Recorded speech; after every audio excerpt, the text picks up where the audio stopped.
Kita lanjutkan dialog. Pemirsa, saya masih bersama kuasa hukum keluarga Arya Daru, Pak Dwi Librianto. Pak Dwi, menyambung pertanyaan saya sebelum jeda tadi. Keluarga telah meminta bantuan dari Panglima TNI, bahkan sudah bersurat. Ya. Boleh tahu Pak, update-nya sampai saat ini apa? Belum ada update, mungkin ketutup karena kerusuhan. Yang jelas surat kami diterima di Setum Mabes TNI itu tanggal 27 Agustus. 27 Agustus. Baik. Lalu kami bisa juga ke Kapolri, ke tembusannya ke Presiden. Baik, keluarga juga minta secara langsung kepada Presiden Prabowo Subianto.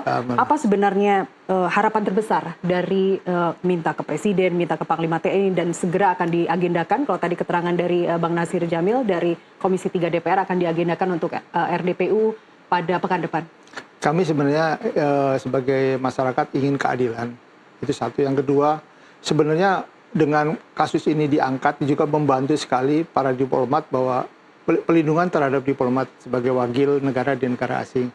Karena kalau ini tidak terungkap, rasanya ada hal-hal yang janggal terhadap kerja mereka. Dan keluarga serta kuasa hukum yakin betul bahwa keterlibatan negara dan pejabat tinggi dalam penyelidikan ini akan sangat membantu, akan sangat mengungkap kasusnya? Ya, sangat membantu. Karena banyak, misalnya kenapa kami perlu minta ke TNI, ya paling tidak kita menduga ada beberapa kaitannya dengan hal ini. Itu aja sih.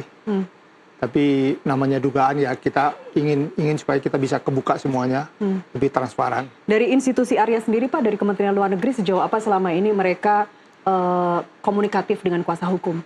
Yang jelas pihak Menteri sendiri hadir ke rumah waktu itu, tapi sejak saat itu sampai sekarang tidak ada komunikasi, bahkan pemberian bantuan hukum pun tidak, gitu loh, terhadap keluarga.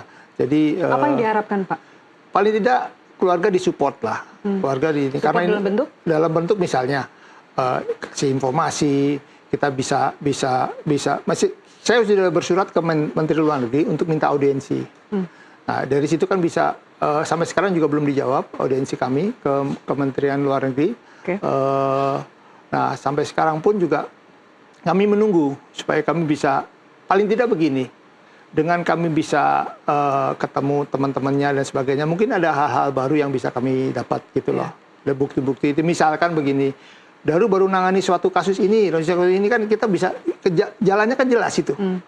Kalau itu tertutup kan yang tahu apa yang dikerjakan Daru adalah almarhum adalah Kemenlu dan kawan-kawannya. Sampai sekarang hanya dalam pemeriksaan saksi aja ini, tapi yang lainnya enggak. Dari Kemlu sejak awal kan hanya menyampaikan bahwa menampik dugaan yang sempat beredar bahwa saat itu Arya sedang menangani kasus TPPO di Kamboja, dan itu langsung dibantah oleh Kemlu. Sebaliknya Kemlu menyatakan bahwa kasus TPPO yang pernah ditangani adalah di Jepang dan itu sudah sangat lama. Jadi kuasa hukum dan keluarga merasa itu belum cukup. Begini, kan apa yang ditangani Daru kan bukan seperti misalnya dalam pembicaraan terakhir Daru dengan Farah dan Dion pada saat makan siang, itu kan dia akan menangani masalah anak dengan Kemensos. Apakah itu perdagangan anak, apa kami nggak tahu. Nah, yang hal-hal seperti itu yang kami perlu dapat informasi. Atau dari pihak Kemenlu juga harusnya mereka terbuka apa aja yang bisa dibantu gitu loh. Maksudnya informasi apa itu kan sangat penting.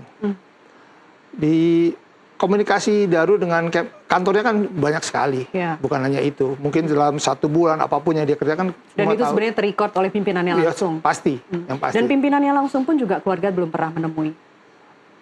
Yang jelas pimpinan sudah hadir waktu pemakaman. Hanya itu aja. Setelah itu nggak ada komunikasi lanjut. Jadi hanya bentuk bela sungkawa saja. Hadir ke. Kami terima kasih, tapi selanjutnya harus kami juga butuh informasi yang lebih mendalam terhadap hal itu. Baik, Pak Dwi. Bagaimana kabar Ibu Meta Puspitasari atau Ibu Peta, istri dari almarhum Arya? Kemarin tanggal hari Sabtu itu, Sabtu kemarin kami, Bu Meta sudah meminta perlindungan hukum oleh LPSK. Dan waktu memang baru diajukan ya Pak? Baru diajukan dan baru hadir. Kebetulan diwakili oleh Komisioner Ibu Susi hadir ke Jogja dengan tim. Kita ketemu di sana Sabtu kemarin dan kita tanda tangan, Bu Meta tanda tangan perlindungan saksi, baik Bu Meta maupun keluarganya, ayahnya maupun dari pihak mertuanya juga sudah di ini. Kenapa minta perlindungan? Apakah ada sesuatu yang dirasa mengancam? Dari beberapa ini kita hanya menduga aja supaya paling tidak dengan kondisi ada perlindungan dengan SPK, hidup mereka jauh lebih aman gitu loh. Karena termasuk pendampingan secara psikisnya, terutama psikisnya kemarin sangat terpukul, Ibu Pitanya sangat terpukul. Nah itu butuh bantuan untuk psikis untuk kelanjutan hidupnya gitu loh. Anak-anaknya juga sangat terpukul gitu karena dia udah pindah sekolah tiba-tiba nggak jadi dan itu udah sangat mengharapkan. Di sana kan namanya juga anak-anak, tiba-tiba sempat anaknya bilang, ayah PHP ya, kan itu luar biasa gitu loh. Belum lagi berita-berita di luar yang simpang siur dan itu sangat disayangkan. Baik, salam saya kepada Ibu Peta, Ibu Pita nanti kalau Bapak ketemu dan semoga apa yang dijanjikan oleh Bang Nasir Jamil tadi dari Komisi 3 bahwa minggu depan akan dijadwalkan RDPU dengan kuasa hukum dan keluarga itu akan terlaksana. Apakah keluarga dipastikan hadir Pak atau kuasa hukum saja? Saya berupaya untuk ada keluarga hadir supaya bisa lebih komunikatif dan lebih terbuka. Iya, setuju. Karena banyak pihak juga menggantungkan ini semua kepada Ibu Pita untuk dapat memberikan semua informasi yang diminta agar kasus ini bisa menjadi terang seterang-terangnya. Terima kasih. Pak Dwi, terima kasih atas waktu Anda bersama kami di Nusantara TV, luar biasa. Makasih. Terima kasih Pak Dwi. Dan sebelumnya tadi ada Muhammad Nasir Jamil, anggota Komisi 3 DPR RI melalui sambungan Zoom. Pemirsa, sampai di sini dialog NTV Prime Bulletin masih akan kembali usai jeda. Tetaplah bersama kami.